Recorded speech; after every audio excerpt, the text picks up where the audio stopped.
Hare Krishna, welcome all devotees to the Gita Daily session. Thanks for joining. So, today we'll be continuing the discussion on Bhagavad Gita. Today we'll be discussing chapter number 4.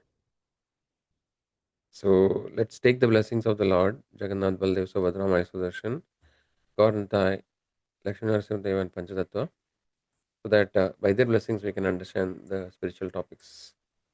So, let's recite the prayers.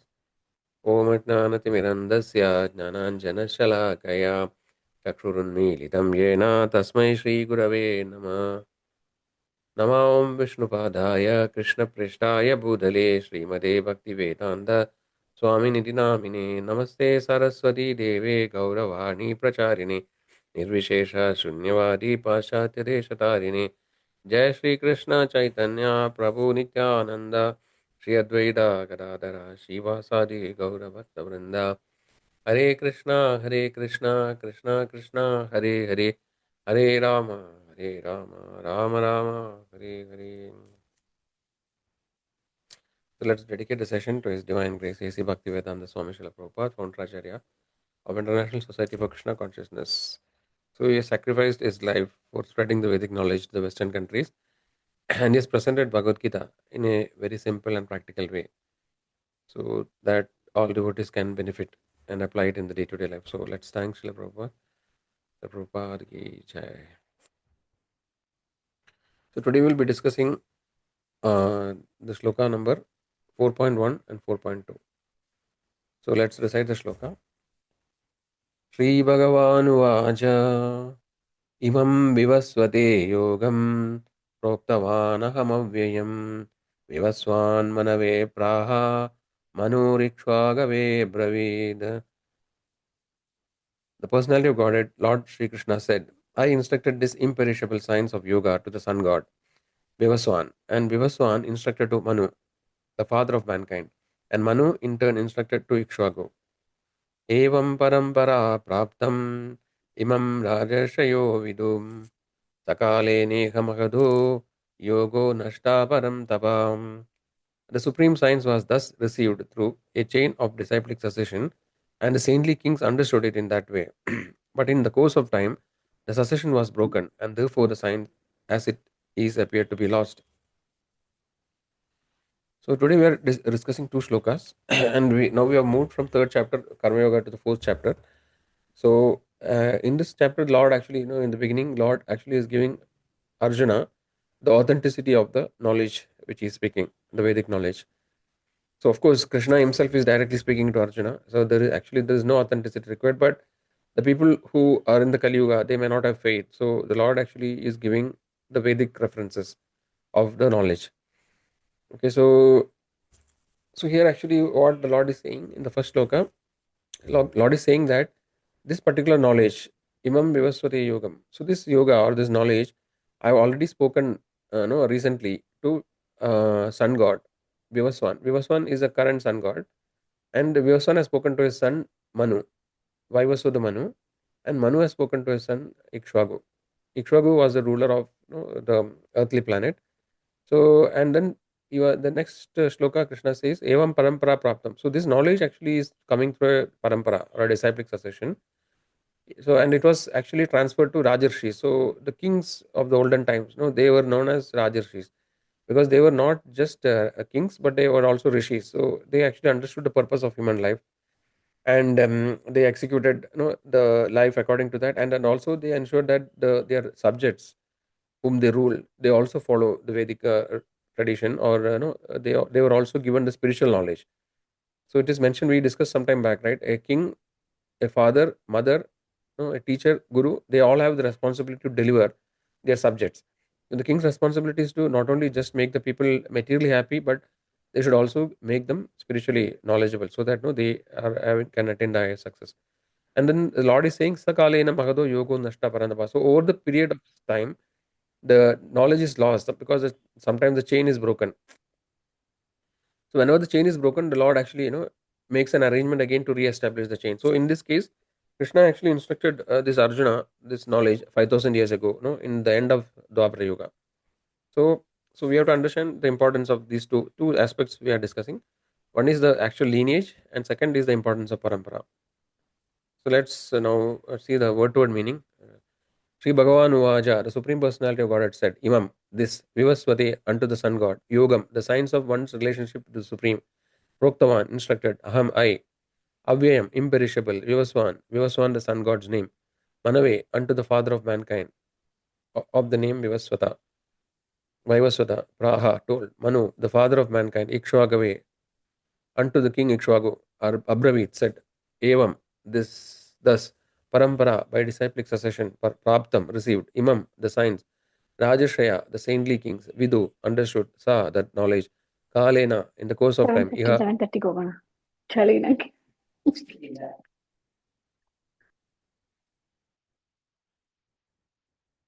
okay, so Praptam received, Imam, the science, Rajashraya, the saintly kings, Vidu, understood, Sa, that knowledge, Kalena, in the course of time, Iha, in this world, Mahata, the great, Yoga, the science of one's relationship with Supreme, Nashtaha, scattered, Prab, Paramtava, O Arjuna, the subduer of enemies.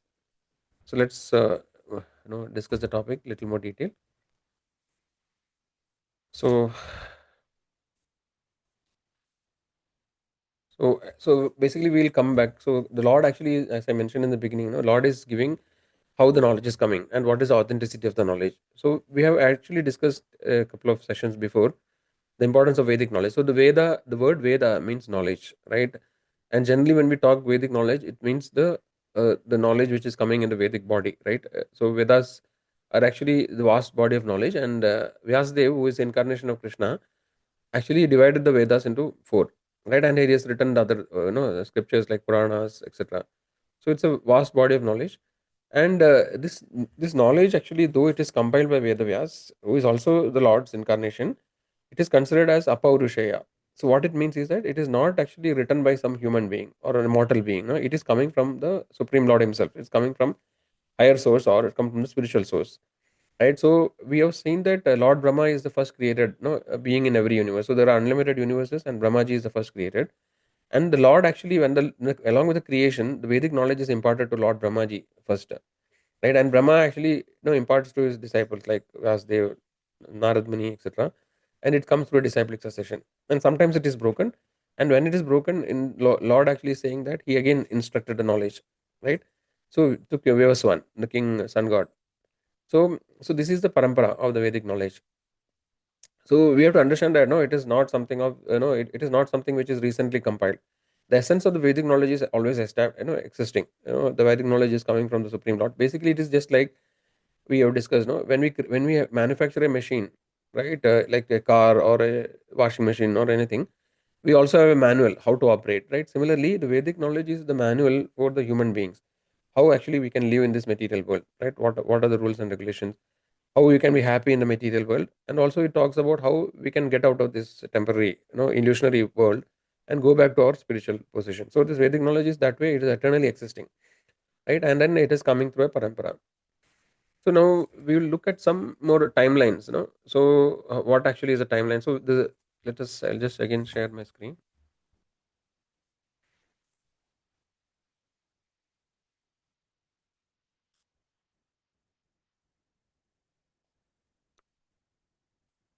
Yeah, so this is issue.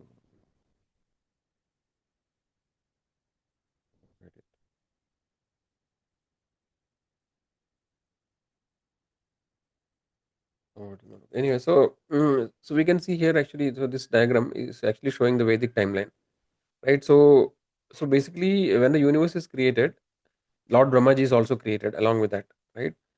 So and Lord Brahmaji actually lives for 100 years according to his time calculation. No, like we have solar years based on the sun, right? So based on that, we have 360 days. So similarly, Lord Brahmaji also has a year. 1 year of Brahmaji is like is 360 days, right? And so this actually comes to 311 trillion years. So this is the lifespan of Brahmaji. So Brahmaji has 36,360 into 100. So he lives for 100 years. So 36,000 days are there in Brahma's life. Now, 1 day of Brahma is known as a kalpa, right? And in one kalpa is 4.32 billion years.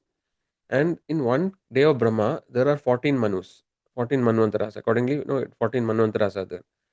So one Manvantara actually is 306 million years. So in one Manvantara, there are 71 yugas, Chatur Yuga or Divya Yugas, it is called. So Chatur Yuga, so one Chatur Yuga, in below you can see, one Chatur Yuga is the combination of the four yugas, Satya Yuga, Treta Yuga, Dwapara and Kali, right? So total it is 4.32 million years, the four yugas together. So this is the times Vedic time scale. So actually, this is part of our normal tradition. No? So whenever we do a yajna or homa, no, we have this sankalpa. So on the left side, I have put it. So we invoke this sankalpa. No, say normally in the start, saying that Srimad Brahmano Didiya Pararde Shvedavarahakalpe Vaivasvadamannantare Ashtavimshaditame Kali Yuge Pratama Pade Jambu Dvive Bharata Varshe Bharata Kante. Like that we sing. So this is already there, no, and then there are many references. So what in this Sankalpa we are saying is that Srimad Brahmano. So we are telling Lord Brahma, Dvidiya Pararde. So now we are in the second half of his life. So Brahma's 100 years are there. Now Brahma is in the 51st year, right? Dvidiya Pararde, and there are actually there are every day of Brahma there is a name. So this day of Brahmaji is known as Shvedavaraha Kalpa, the day of name Brahma. Right? In that Shvedavaraha Kalpa, we saw now one Kalpa, there are how many Manus? 14 Manus are there, right? So now we are in the seventh Manu, and the Manu's name is Vaivasvada Manu. So Vaivasvada Manvantare, right? Then Ashtavimshadi Stame. So in one Manvantara, like how many yugas are there? 71 yugas are there, right? So currently we are in the 28th yuga of the current cycle. So that is Ashtavimshadi Tame, Kali Yuge. We are in the Kali Yuga and Pradama Pade. We are in the first part of the Kali Yuga. So this is some one thing. Actually, if you have observed, this actually sloka is recited before we start any yagya or homa. It is known as Sankalpa Mantra. So what actually it means? This means that the actually Lord Sun God, no, Krishna has spoken this to Sun God about 120 million years ago, right? And then Sun God has spoken to Manu and Ikshvaku. So King Ikshvaku actually is the ruler of the Sun dynasty or Surya Vamsha, who were actually Lord Ramchandra appeared after many years. So this way the knowledge is transmitted. So this is the sequence. Now actually the second part is the parampara, right? So the parampara, why it is important? Because when the knowledge is coming through a parampara, there is no loss of information, or there is no adulteration in the information. So whatever knowledge Krishna has spoken originally to Brahmaji, right? If it comes through a proper channel or a disciplic succession, then that knowledge or Vedic that understanding of the spiritual information, right, is authentic or authorized. So we cannot just follow anybody.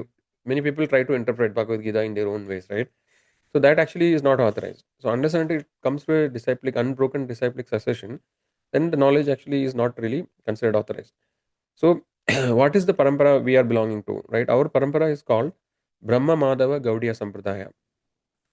So actually it starts from Lord Krishna. You can see in the left side, Lord Krishna first gave it to Brahmaji, right? That we've discussed. When the creation is happening, this knowledge is revealed in the heart of Brahma, right? And Brahma has spoken to Narada, and Narada has spoken to Vyasdev, right? And from Vyasdev, so Vyasdev actually is considered as incarnation of Krishna, right? And it is considered, he is one of the Chiranjeevis. He actually is always there, he is still living, it is considered, but then it's not accessible to ordinary people. So, so when Madhvacharya, when Madhvacharya appeared, he is incarnation of Vayu Bhagavan, and he visited the holy places, and he went to Badrik Ashram and met Vyasdev, right? And then thus he got the knowledge, right? So that is why that actually the timeline is. Otherwise, you may think that there is a gap, right? So there is no gap. And from Madhvacharya, then the Madhava Parampara is going. Madhvacharya Parampara, many of you know, it's authentic Parampara, right? And then we can see until Madhavendra Puri. So here actually there is a small branch. So after Lakshmipati, then Madhavendra Puri, who actually got the knowledge from Lakshmipati, right? And then from there actually this Gaudiya Parampara starts. So Madhavendra Puri is considered as the original preceptor of Gaudiya Sampradaya. And then Ishwara Puri and Lord Chaitanya Mahaprabhu. You can see here he is Lord Krishna himself, who came in Kali Yuga to give the spread the glories of the holy name. And then in that parampara, our Acharya Srila Prabhupada is coming. So he's spiritual master. So this is the disciplic succession. Actually, is authentic parampara. So and actually, it is in Padma Purana, right? There are one of the Puranas known as Padma Purana. It is mentioned that there are four authorized sampradayas in the Kali Yuga. So there were many paramparas existing earlier in previous yugas, But in the Kali Yuga, everything has, many of them, many sampradayas have lost. So there are four sampradayas which are still considered as authentic.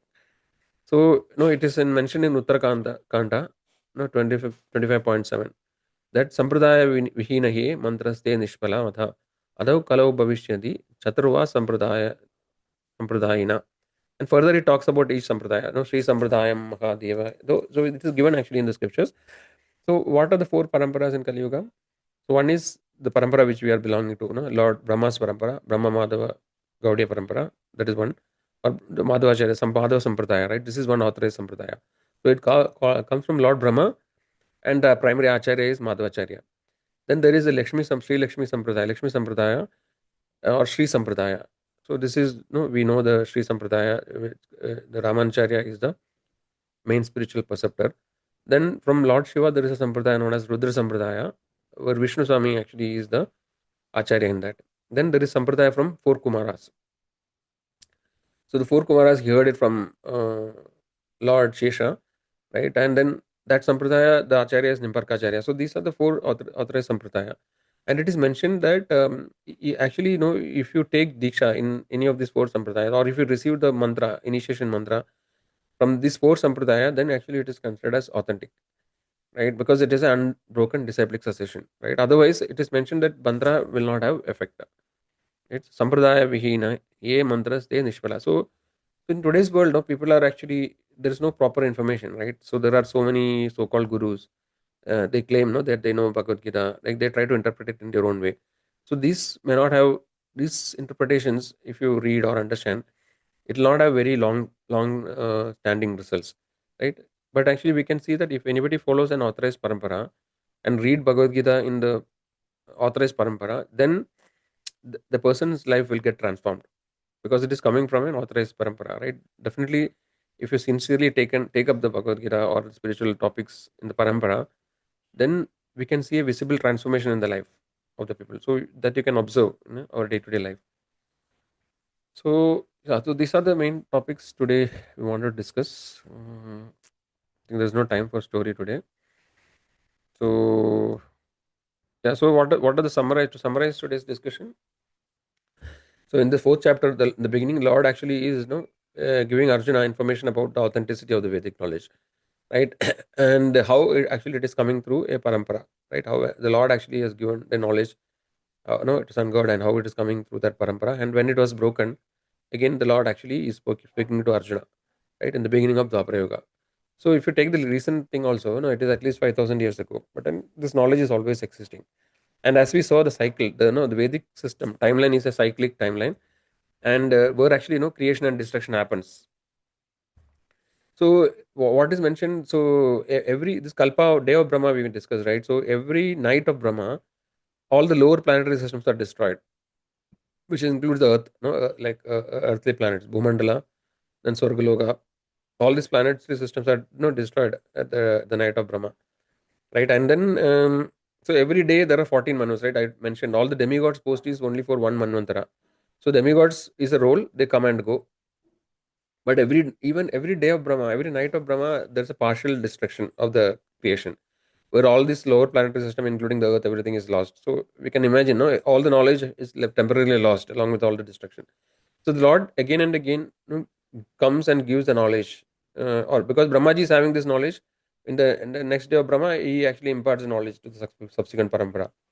But then when the life of Brahma is over, that is 311 trillion years plus. So then and a new Brahma is coming. So at that time again the Lord actually gives the knowledge to Brahmaji. So this way the cyclic creation and destruction happens, but the knowledge is always eternally existing, across all these timelines. So yeah, so with that I think we come to the end of today's time. Uh, are there any questions?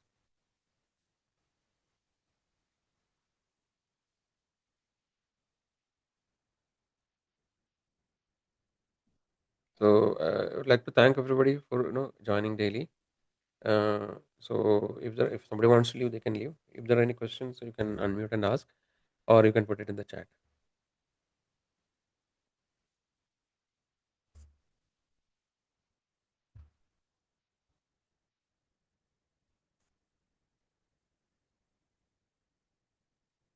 So yeah, so just before we wind, I just want to like what is the essence of that today's topic is that we should not be multi-branch. No, earlier Krishna mentioned Bohshagya Anandasya. So our determination focus should be single pointed. So because already the acharyas have done all the research, no, they have gone through all the Vedic scriptures, no, they have done all this study. So if we should have faith in the acharyas and follow them, right, and should not be trying to if you try to go everywhere, right, go here search, like go try different options. We have very limited time. So if you have faith in the acharyas, we should select the authorized parampara, right? And so get Bhagavad Gita, which is authentic, and Bhagavatam, Srimad Bhagavatam, which is authentic, and then completely dedicate and read and try to understand with the help of senior devotees. In that way, we can understand the scriptural topics, which are otherwise not accessible, right? It is not just mundane literature, no, that anybody can, any scholar can read and understand. So it is a spiritual topic. So first of all, it has to be authentic, coming in a parampara. Then we should have a guru, right, who actually is also an authorized, and with their help, we should understand the spiritual topics. Then I think we will make progress in spiritual life. So this important point we need to understand, right? So yeah, with that we'll end today's session. So we'll meet again tomorrow. So thanks all again once again for joining. So let's end here. Hare Krishna, Krishna Krishna, Hare Hare, Hare Rama, Rama Rama, Hare Hare, Hare Krishna.